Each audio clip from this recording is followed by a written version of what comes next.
মধ্যবর্তনী রবীন্দ্রনাথ ঠাকুরের একটি মনস্তাত্ত্বিক সামাজিক ছোট গল্প, যেখানে পারিবারিক সম্পর্ক, দাম্পত্য জীবনের টানাপোড়েন, নারীর অবস্থান অত্যন্ত সূক্ষ্মভাবে তুলে ধরা হয়েছে।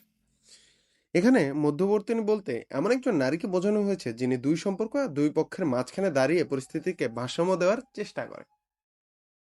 গল্পের মূল বিষয় হলো দাম্পত্য জীবনের মানসিক গুরুত্ব, দূরত্ব, মধ্যস্থার ভূমিকা। এক দাম্পত্য সম্পর্কে বোঝাপড়ার অভাব তৈরি হলে একজন নারী অনেক সময় শান্তি বজায় রাখার জন্য মধ্যবর্তী হয়ে ওঠেন। এই গল্পে নারীর সহনশীলতা, আত্মত্যাগ সবকিছুই প্রকাশ পেয়েছে। সে নিজের আবেগ, কষ্টকে পাশে রেখে পরিবারের টিকে রাখার চেষ্টা করে। আরেকটি গুরুত্বপূর্ণ দিক হলো সম্পর্কের ভঙ্গুরতা, নীরব সংকট।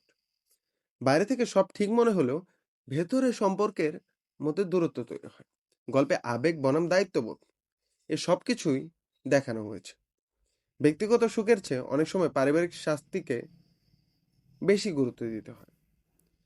সংক্ষেপে মধ্যবর্তী ছোট গল্পে রবীন্দ্রনাথ ঠাকুর দেখেছেন কিভাবে একজন নারী পরিবার ও সম্পর্কের মধ্যে ভারসাম্য রক্ষা করতে গিয়ে নিজের আবেগকে বিসর্জন দেয়।